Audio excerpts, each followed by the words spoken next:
Buenos días con todos. Mi nombre es Olga Gisela Huatuco Collante. Soy médico ginecobstetra del Hospital Carlos Alcántara Butterfield y tengo el tema a desarrollar lactancia materna y drogas. Al momento que he enfocado el tema, drogas es un término muy amplio, por lo tanto, vamos a considerar drogas estricto para lo que es medicación de uso prescrito y vamos a considerar otro tipo de sustancias que más adelante van a ser desarrolladas eh, que van a tener una implicancia también en la lactancia materna, ¿sí? Ahora, normalmente todos los profesionales de la salud nos vemos influenciados, ¿no? Para ver qué tipo de medicación le damos a una paciente tanto gestante como lactante, ¿no? Como lactancia, que no le venga a afectar pues al producto de su concepción, al recién nacido, al lactante, ni que vaya a tener tampoco consecuencias a futuro. Entonces, eh, antiguamente habría habido muchos percances en el sentido de que la bibliografía se tenía que revisar de una manera poco práctica. Con el avance de la ciencia y con el avance de la tecnología, hay aplicativos como el que tienen en la diapositiva, el www.elactancia.org, que es muy usada para justamente definir qué tipo de efectos colaterales podríamos tener o si es que es algún medicamento que no se puede usar en la madre lactante porque le va a hacer algún efecto a ella o al bebé, ¿no? Y obviamente van en este tipo de aplicativos poder acceder en este caso, por ejemplo, a 1600 productos usados con la lactancia que le van a medir qué riesgo tiene, si es que tiene alguna categoría de afección justamente pues al lactante o al niño, porque también nosotros tenemos que ver el futuro, ¿no? O a la misma madre, ¿no? Y obviamente va a describir si hay efectos adversos, ¿no? En relación a medicina basada en evidencia, ¿no? Literatura científica, ¿no? Cabe resaltar que es una referencia y el juicio profesional, es decir, la experiencia profesional va a tener que poner todas las variables en juego, evaluando riesgo-beneficio en el uso de la medicación acorde a la patología, acorde a la vulnerabilidad, ¿no? Y siempre salvaguardando pues la lactancia. Es así que si ustedes entran al link www.lactancia.org, ustedes van a llegar a una página donde aquí, en este espacio en blanco, ustedes pueden colocar el medicamento que quieren prescribir a una madre lactante, ¿no? Por ejemplo, en este caso, estamos colocando tetraciclina, ¿no? Entonces, al momento de colocar tetraciclina, les va a aparecer que es un medicamento compatible, es un producto seguro con la lactancia materna, es la mejor opción, ¿sí? Es un medicamento que no tiene alternativa, ¿no? Y le describe en dónde puede estar usado, ¿no? En qué patología debe estar usado, en el acné, ¿no? Te describe perfectamente que se excreta por leche materna en cantidad clínicamente no significativa, la absorción intestinal por parte del lactante es muy disminuida y te da todo, absolutamente todo, una base de datos básica que te va a favorecer en la prescripción y digamos, sin temor y que también se le puede comentar a la paciente para despejar dudas y temores que también en ella puede existir. Vamos a otro ejemplo, nitrofurantoína, muy usado en lo que es infecciones urinarias, ¿no? Es bien conocido los efectos favorables, ¿no? Nosotros como ginecólogos durante el embarazo preferimos usar medicaciones como nitrofurantoína que me dan un margen de seguridad muy confiable.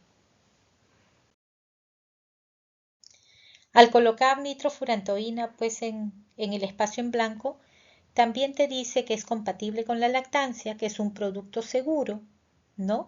Y en este caso, como les mencionaba, vemos alternativas con las que se puede usar ciprofloxacino, norfloxacino, sulfametoxazol, trimetoprim sulfametoxazol, ¿no? Y te dan la categoría de que son estas alternativas productos seguros, ¿no? Entonces, de esta manera nosotros podemos tener una herramienta que la podemos descargar desde el propio móvil para consultar en caso tengamos alguna disquisición en la terapia a otorgar a una paciente que está dando el lactar,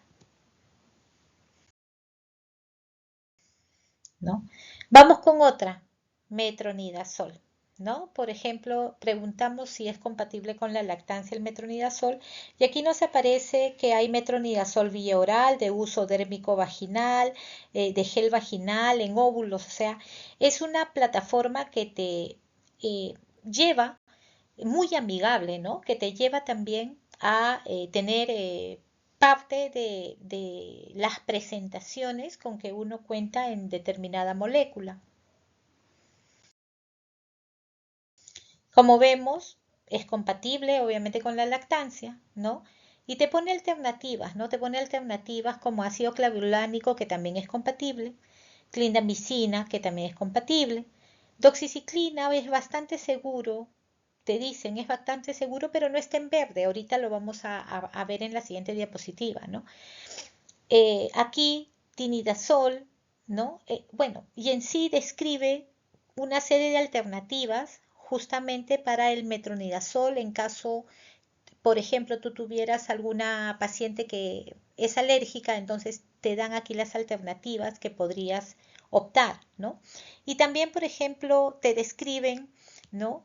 Que no se han observado problemas en lactantes cuyas madres lo tomaban, salvo un posible caso de diarrea, ¿no? Te describen que hay estudios antiguos que probaron efectos carcinogénicos en ratas, o sea, te dan todo una reseña del producto, pero te dan la conclusión que es compatible. Y esto se va a ver a través de los cuadritos, ¿no? Los colores. Verde significa que es seguro y la mejor opción. Este color un poco mostaza, que es bastante seguro. Este color un poco caramelo, que es poco seguro. Y este color granate rojo, que es muy inseguro. Entonces, estos colores aparecerían en donde está mi puntero. Entonces, tendríamos que poner alerta, ¿no? Es importante siempre dar una lectura, ¿no? Para aclarar información. Tenemos que tener en cuenta que actualmente nuestras pacientes, ¿no? Son muy leídas, ¿no? Acceden fácilmente a información de las diferentes redes sociales y bueno, ya vienen un poco leídas y vienen a la vez con más dudas. Entonces, para nosotros estar con una herramienta de fácil acceso y muy práctica, como ustedes pueden ver, nos sirve, ¿no? Nos sirve como una herramienta para poder socializarle, para poder precisarle y para darle una información más concreta a nuestras pacientes, ¿no? En este caso, lactantes, madres que están dando de amamantar. Ahora, hay casos especiales que hay que mencionar, ¿no? Como por ejemplo las drogas que se utilizan como medios de contraste en algunos estudios por imágenes, ¿no?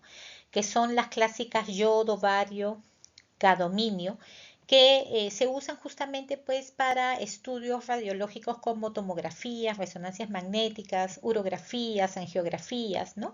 Y esto es importante porque muchas veces las pacientes que están dando de lactar a veces requieren de este tipo de estudios, ¿no? Entonces es importante aclararles que estas sustancias son inertes, se eliminan rápidamente, ¿no? No se excretan por la leche y son pues inabsorbibles por vía oral, por lo tanto son seguras, ¿no? Y hay algunos medios de contraste básicamente que se refieren a estudios un poco más complejos, como por ejemplo un PET scan, que bueno, se debe de tener un lapso antes de reiniciar la lactancia, pero son muy poco usadas y digamos, más que nada ya engloban una patología un poco más compleja, como por ejemplo procesos de descarte de cáncer a metástasis de cánceres o algún otro tipo de estudio para determinar algún cáncer oculto, ¿no? Que bueno, que ya en sí pues demanda otro tipo de cuidados que no es tan frecuente, que no es frecuente, ¿no? Otro tema que es importante mencionar es la medicación psiquiátrica.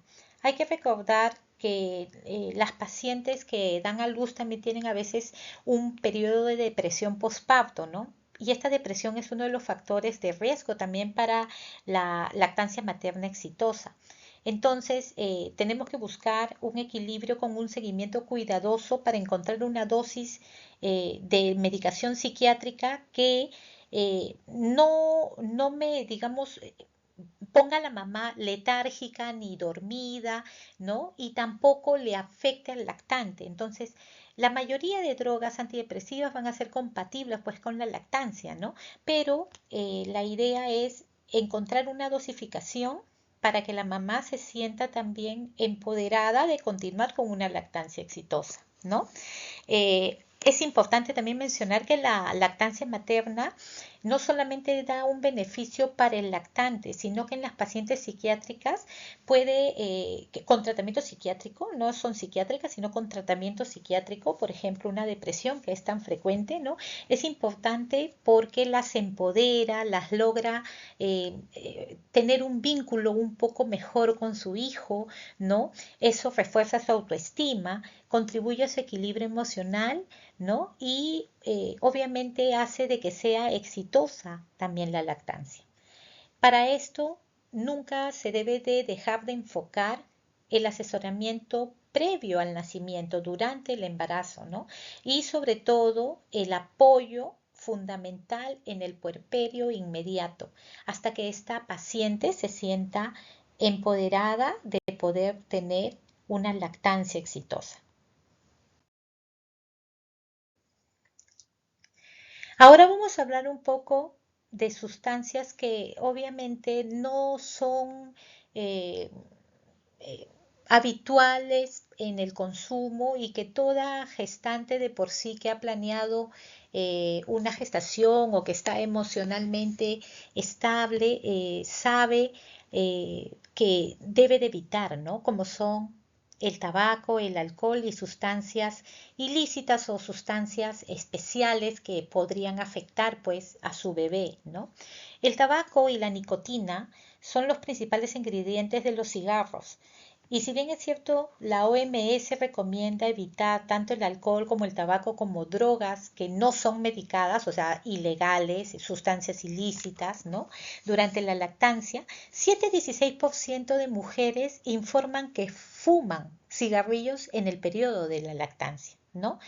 Es importante decir de que la mujer, la paciente, va a decidir por sí sola. Si tú tienes a una paciente de este tipo que está con tabaco, lo primero que tenemos que, consumidora de tabaco, perdón, lo primero que tenemos que hacer es orientarla, darle cuáles son, decirle cuáles son los efectos adversos que puede tener.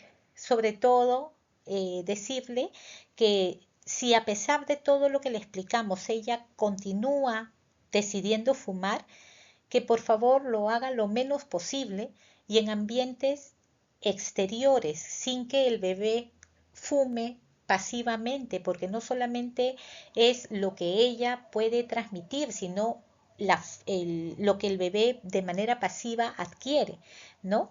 Y que si lo va a seguir haciendo, lo haga después de haber amamantado, ¿no? Hay que explicarle cuáles son los efectos. Es una menor frecuencia de periodos de lactancia más cortos en comparación a las personas que no son fumadoras, ¿no? Hay una reducción del volumen de la leche debido a que la nicotina va a disminuir los niveles de prolactina sérica. La prolactina es una hormona que se encarga justamente de promover la producción de leche. El tabaco va a repercutir en el sabor y en el olor de la leche. Por lo tanto, también afecta a la condición del bebé, ¿no? Va a tener alteraciones metabólicas. La leche de las pacientes fumadoras van a tener menor contenido de lípidos, de calorías y de proteínas. Entonces su calidad de leche va a ser diferente. También va a tener menos propiedades antioxidantes, que son importantes pues justamente para el periodo inmunológico que el bebé comienza a desarrollar al nacer, ¿no? Como les decía, el tabaquismo pasivo en el lactante, hay estudios que reportan que el hábito de fumar de los padres aumenta el riesgo del síndrome de muerte súbita del lactante. Y esto va a ser dosis dependiente, es decir, un papá que fuma, disculpándome la expresión, como si estuviera quebrado económicamente, ¿no? Es una manera de expresar, va a tener el bebé mayor posibilidad porque a más fumar, más sustancias tóxicas van a entrar a sus vías respiratorias, más sustancias tóxicas van a darle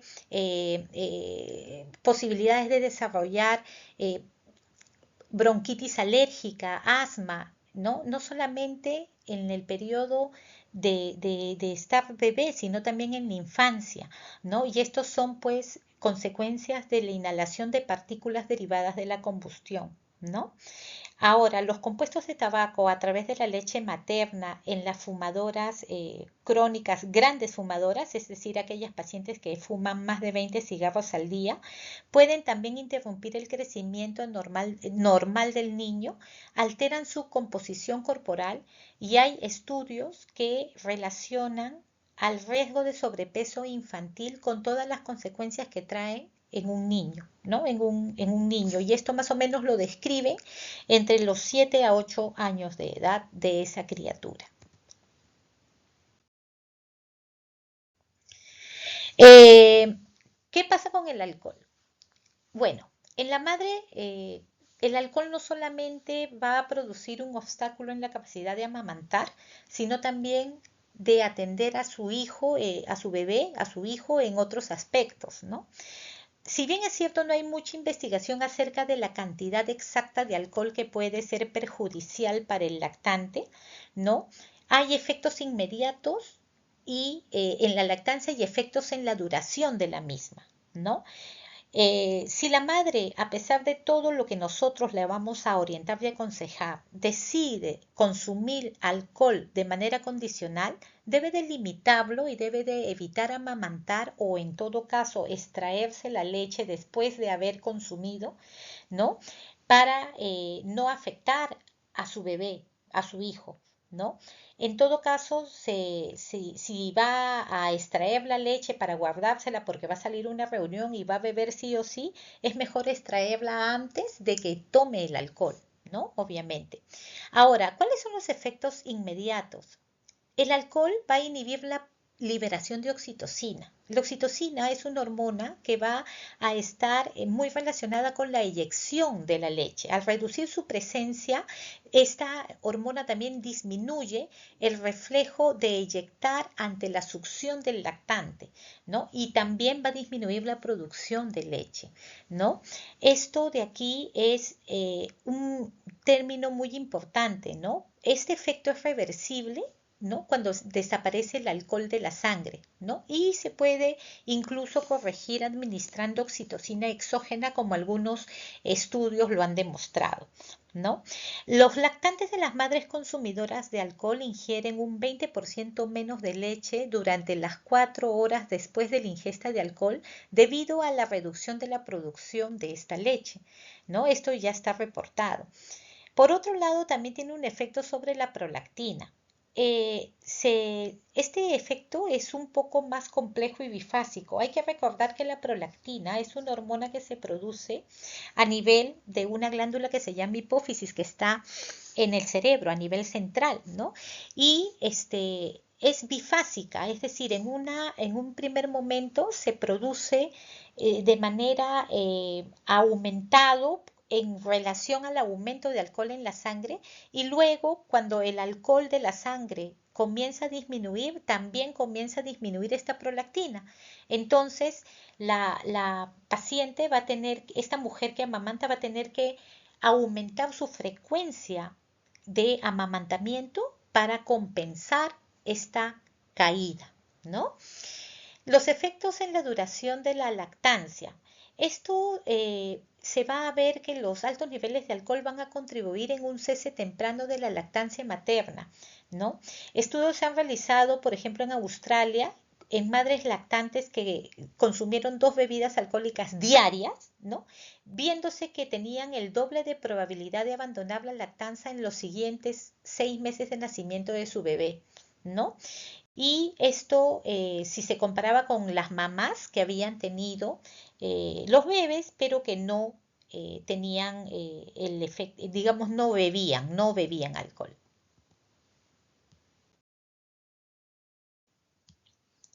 ¿Cuáles son los efectos en el desarrollo del lactante o del niño?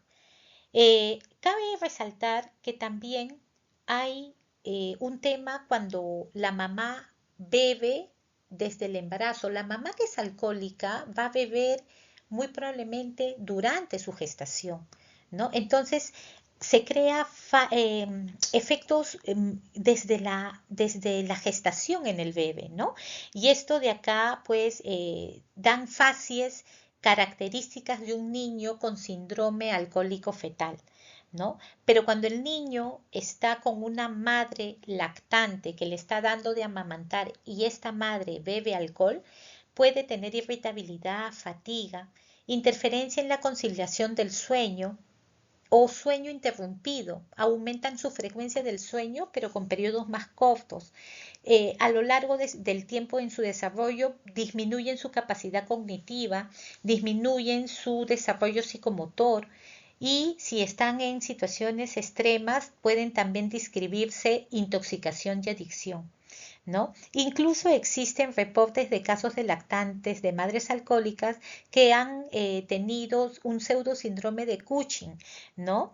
Y también han tenido convulsiones tónico-clónicas, ¿no? Son reportes de casos que son importantes mencionarlos para conocimiento de nuestras pacientes como parte de la consejería que le tenemos que dar, ¿no? También es importante mencionarles, porque este es todo un tema también durante el desarrollo de la gestación, que el alcohol va a predisponer a parto prematuro y a este síndrome de toxicidad intraútero del bebé. Lactancia y cannabis, ¿no? El cannabis tiene varios componentes, pero el tetrahidrocannabinol es el de mayor interés toxicológico y es el responsable de los efectos eufóricos y adversos que este cannabis puede producir. Es muy lipofílico. Lipofílico quiere decir de que permanece mucho en los tejidos que tienen grasa, tales como son el tejido celular subcutáneo o adiposo y en el cerebro, ¿no? Su vida media del cannabis en el cuerpo es de 4 a 7 días, pero en aquellos que son, aquellas pacientes que son consumidores crónicas con 5 a más consumos a la semana, se ve de que puede durar más de 30 días e incluso se describen varios meses después del consumo, ¿no? Este cannabis, este THC, que es el tetrahidrocannabinol, se adhiere a las proteínas de la leche materna y la transferencia es proporcional al consumo, ¿no? ¿Por qué? Porque es un efecto acumulativo.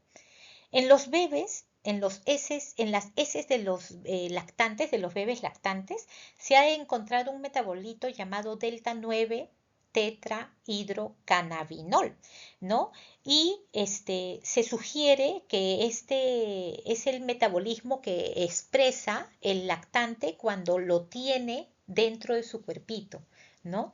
Y se describe también que puede tardar 2 a 3 semanas en eliminarse en esta orina de un recién nacido, ¿no? Entonces es una sustancia realmente muy negativa, ¿no? No solamente para la producción de leche y disminución de la prolactina, sino en la calidad de la leche, en el aspecto metabólico de sus proteínas, de sus lípidos, de sus azúcares, de sus oligoelementos, porque también cuando la mamá es consumidora, también tiene efectos de la droga que no permiten que atienda como debe de atender a su hijo, ¿no? En el hijo puede tener sedación, retraso del desarrollo motor, también se asocia a muerte súbita del lactante, ¿no? Y se describe que el humo de la marihuana de manera indirecta es 5 veces más contaminante que fumar un tabaco,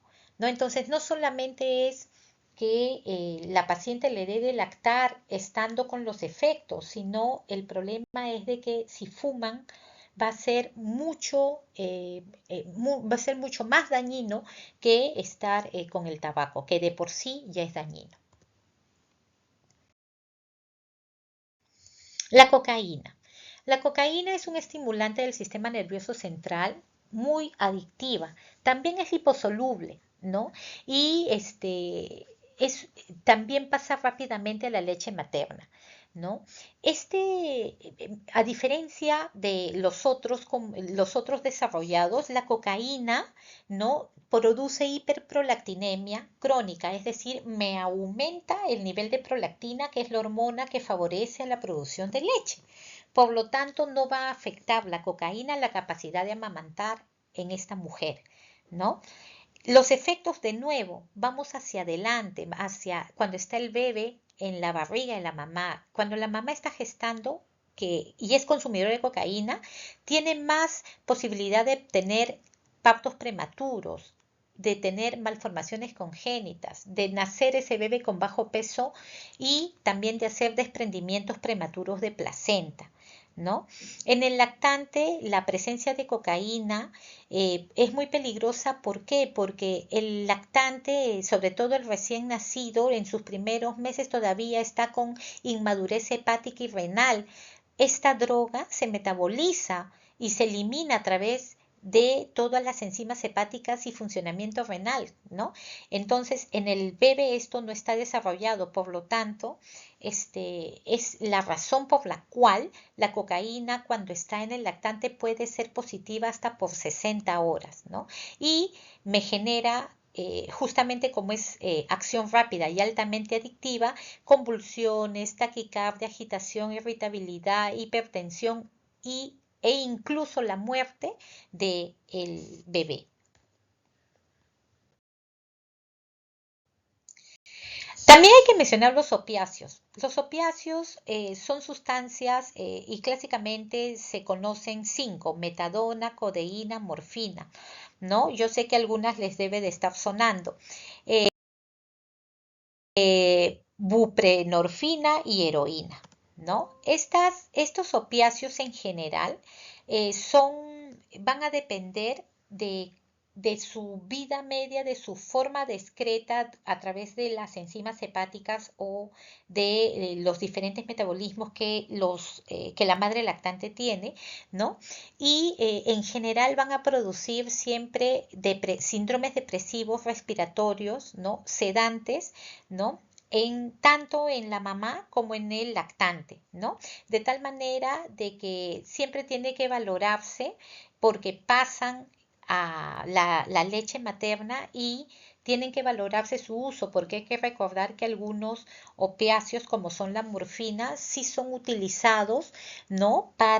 O la metadona, sí son utilizados para calmar dolores crónicos o para calmar algún tipo de cánceres o en alguna dosificación al momento que se le coloca la anestesia epidural o raquidia o general, pues justamente a las mamás, ¿no? Durante su cesárea. Entonces, estos opiáceos no todos son de contraindicación, pero sí hay que tener en cuenta que tienen que verse en la historia de la mamá cuando están siendo usados para poder corroborar sus efectos en los lactantes.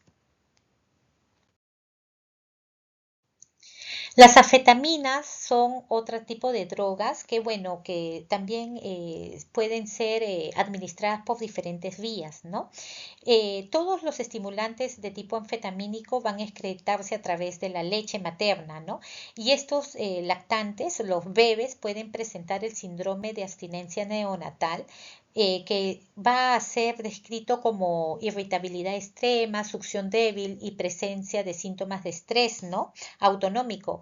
Y esto es importante porque, si bien es cierto, el síndrome de abstinencia neonatal es de manejo y se logra, digamos, revertir, ¿no? Es un reto, pues, justamente para los que dan prestación asistencial a los lactantes, ¿no? Es importante tenerlo en cuenta porque se dice que en la leche materna se negativiza un día antes que en la orina de la madre se negativice, es decir, eh, esto me va a brindar la seguridad de ver si puedo reiniciar una lactancia si es que en la orina de la mamá ya sale negativo el dosaje de anfetaminas o de sus metabolitos. Bueno, entonces, en conclusión, muy pocas drogas en la lactancia se contraindican de manera absoluta. Las drogas deben de valorarse, ¿no? Donde esté el bienestar tanto de la madre como de los niños, de los lactantes, ¿no? De los niños o lactantes. Aquellas drogas que se van a usar por largo tiempo deben de regularse justamente equilibrando riesgo-beneficio, ¿no? Aquellas drogas que se contraindican de forma transitoria o permanente son básicamente drogas citotóxicas que son para tratamiento de cánceres, drogas radioactivas como lo que les mencioné, por ejemplo, cuando se utiliza una tomografía computarizada con fotones para detectar algún cáncer oculto, o las sustancias de abuso o tóxicas como son la nicotina, el alcohol o las drogas que hemos desarrollado en las últimas diapositivas. Es importante capacitar a todo el personal involucrado en el proceso y saben que es importante también capacitar a aquellos que tienen mayor contacto con la paciente. No hay que olvidarnos del personal de admisión y del secretaría, que también es donde primero el paciente o la paciente va y tiene contacto, ¿no? Tenemos nosotros que tener uniformidad en la comunicación. ¿Para qué? Para no contradecirnos, sobre todo entre pediatras y ginecólogos, y evitar una suspensión innecesaria de la lactancia o entrar o tranquilizar a la familia disminuyendo su estrés, ¿no? Que de por sí por la enfermedad que algunas madres ya están pasando, ya vienen predispuestos y muy hipersensibles, ¿no? Entonces, esto es importante, tener una uniformidad en la comunicación y eso se va a lograr, como digo, también capacitando a todos los involucrados. No hay que olvidar brindar orientación y consejería desde inicio. Incluso yo hablaría desde preconcepcional, ¿no? dar alcances también sobre el consumo de alcohol, del tabaco, de sustancias ilícitas, ¿no? Es importante también continuar con el apoyo de material audiovisual, ¿no? De las redes sociales para poder sensibilizar y socializar adecuadamente la información de manera clara y de manera precisa para que justamente los pacientes y las pacientes, la familia de esta paciente, pueda integrar y pueda despejar dudas. Y cuando nosotros tenemos alguna paciente que amamanta y que usa tabaco, alcohol o consume otras sustancias, no debemos nunca estigmatizarla o discriminarla. Lamentablemente, nos guste o no, ellas ya son dueñas de su propio destino. Tenemos que respetar su autonomía, tenemos que acogerla, mantenerla, porque ante todo hay un vínculo entre madre e hijo. Y al acogerla vamos a tener un vínculo mejor con esta mujer y vamos a poder facilitar su sinceramiento y el abordaje de la problemática que ella pasa. Tenemos que educar respecto a los riesgos para el recién nacido ante su decisión de usar tabaco, alcohol u otras sustancias. Y hay que darle cuáles son los efectos a largo plazo también y cuáles son las alternativas posibles de que ella podría afrontar más adelante. Hay que considerar la importancia de proteger y fortalecer siempre el vínculo de esta mamá con su recién nacido. No se recomienda suspender la lactancia a menos que la evaluación de los riesgos sobrepasen claramente a los beneficios. Recordemos que la lactancia es un buen coadyuvante para una rehabilitación, que el daño potencial sobre el recién nacido ha sido mayor en el embarazo, ¿no? Que lo que puede ser al inicio de su nacimiento. Generalmente las mamás que consumen tabaco, alcohol y otras sustancias no lo hacen a partir de que nace el bebé, ya lo tienen como larga data, ¿no? El inicio precoz de la lactancia va a marcar el éxito en estas pacientes, empoderándolas, ¿no? Y también va a permitir minimizar la sintomatología de las madres en relación a la deprivación o cuando están saliendo de drogas, de tabaco o alcohol, ¿no? Así es que es un tema que siempre debe de abordarse con el fin, pues justamente de socializar a nuestras pacientes y darle una consejería adecuada y oportuna con mensajes claros, sí, y sobre todo involucrando a todos los que estamos prestando atención o trabajando como equipo humano integrando un mismo lenguaje para no tener discrepancias ni tener malos entendidos, porque cuando uno no da los mensajes adecuados es cuando tenemos este tipo de dudas, ¿no? Y obviamente usar herramientas como la que les he presentado, www.lactancia, ¿no? .org, que es muy, digamos, fácil de usar y que nos va a permitir tener una mejor opción ante la decisión de medicar a alguna paciente. Agradezco su atención.